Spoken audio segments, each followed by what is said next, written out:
সে কিছু technique apply করে বাড়ির মধ্যে প্রবেশ করি। তিনি মূলত দিল্লির মোগল সাম্রাজ্যের সৈনিক ছিলেন। মসজিদের পাশ গেলেই তাদের সমাধিস্থান দেখা যাচ্ছে। আমার দেখা সবচেয়ে সুন্দর 10টি জমিদার বাড়ির মধ্যে এটি একটি। নাম করটিয়া জমিদার বাড়ি। এই বাড়িটি প্রাকৃতিক পরিবেশের মধ্যে অবস্থিত। টাঙ্গাইল শহর থেকে প্রায় 8.5 কিলোমিটার দূরে অবস্থিত। যদিও বাড়িটি ইতিহাস সমৃদ্ধ, তবুও এ বাড়িটি সাধারণ দর্শনার্থীদের জন্য উন্মুক্ত নয়।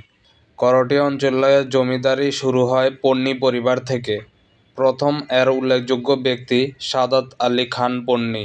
তিনি মূলত দিল্লির মোগল সাম্রাজ্যের সৈনিক ছিলেন, যিনি 1700 শতকের প্রথম দিকে করটিয়াতে বসবাস শুরু করেন।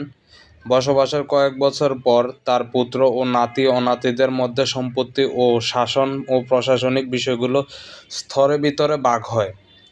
এর মধ্যে সবচেয়ে সুপরিচিত ব্যক্তি হলেন ওয়াজেদ আলী খান পন্নী, যিনি আতিয়া চাঁদ নামে পরিচিত।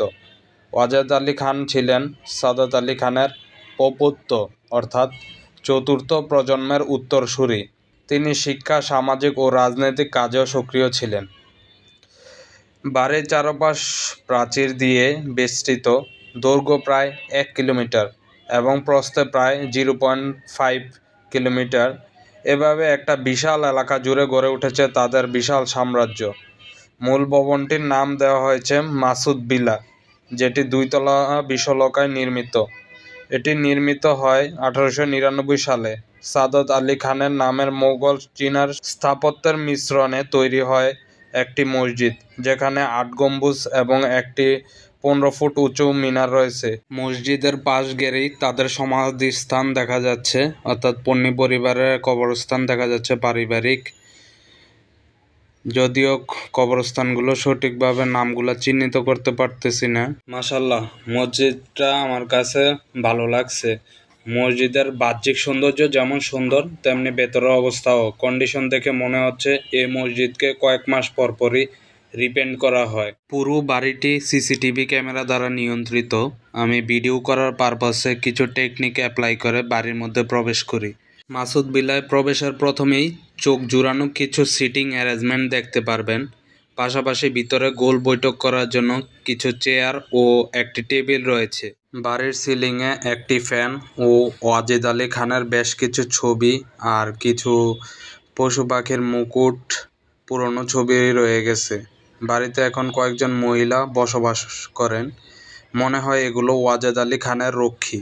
ভেতরের রুমে তেমন কিছু নাই, আর দোতলায় ওঠার রাস্তা কাঠ দিয়ে পুরোপুরি বন্ধ করে দিয়েছে।